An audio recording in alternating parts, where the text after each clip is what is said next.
Prime Minister Anwar Ibrahim, thank you for talking to Al Jazeera. In September, you spoke of the politics of dispossession when you were addressing the UN General Assembly. Do you believe Israel is currently trying to ethnically cleanse the West Bank and Gaza of Palestinians? Well, looking at the facts and the disastrous consequences in Gaza, no one in the right mind could deny the fact that it's either ethnic cleansing or gross apartheid or genocide. Clearly, it has come to that. You mentioned genocide, and I'm sure you're aware that in March the 26th, the UN Special Rapporteur on Palestine said there are reasonable grounds to believe Israel is committing genocide. Do you agree? Do you see that Israel is committing genocide? Yes, of course. Look at the casualties and devastation and giving no opportunity for anyone, children and women and the elderly to survive.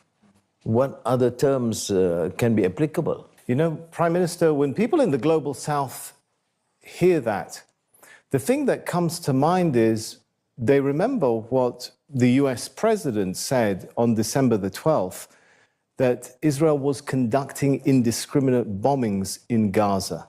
And then on May the 8th, when he said that the US bombs have been used in the killing of civilians.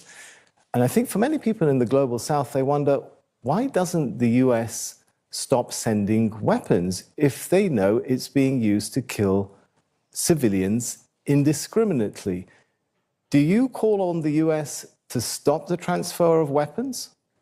Well, I think the international community made it very clear, abundantly clear, that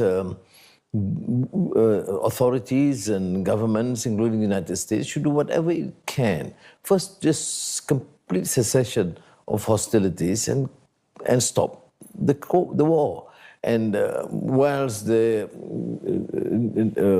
think such a rhetoric is quite acceptable at times, but the action seems to be on the contrary. That's why I see sometimes most countries in the West seem to be quite hypocritical between their lectures on human rights and democracy, at the same time condoning, if not tolerating, these obvious atrocities against innocent population. So do you think the US should stop transferring the weapons, though? I mean, they should do whatever is necessary just to stop the hostilities. Do you think that includes the ending of weapons transfer? That includes not only weapons, but also they have the influence, mechanism and diplomatic skills all combined to be able to force. I mean, it's just impossible to imagine that one man, Netanyahu, can dictate the affairs of the world.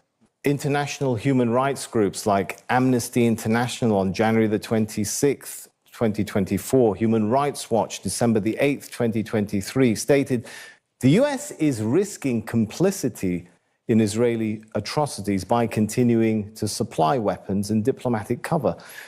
Do you agree with that? Do you think the US is complicit in the war crimes that these international organizations are talking about? I'm in no position to deny that, because the facts is evident that knowing atrocities being committed, whether it's your ally, your friend, or a nation that is you have a nexus with you, you cannot condone this. Otherwise, you have no moral stature or standing in the world to talk about international relations and humanity, or even order and human rights. I'm curious, Prime Minister, do you convey that message to US officials? And if so, what kind of response do you get when you say, look, it's undeniable, you cannot deny that you're complicit in what international human rights organizations are calling war crimes? How do they respond? No, the international community has expressed through United Nations, through bilateral, multilateral mechanisms.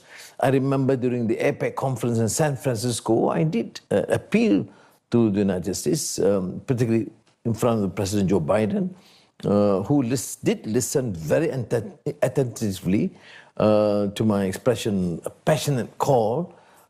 Did he ever respond? No, there was no response, but I was addressing him as a friend, as an important ally of Malaysia. has been, in that position for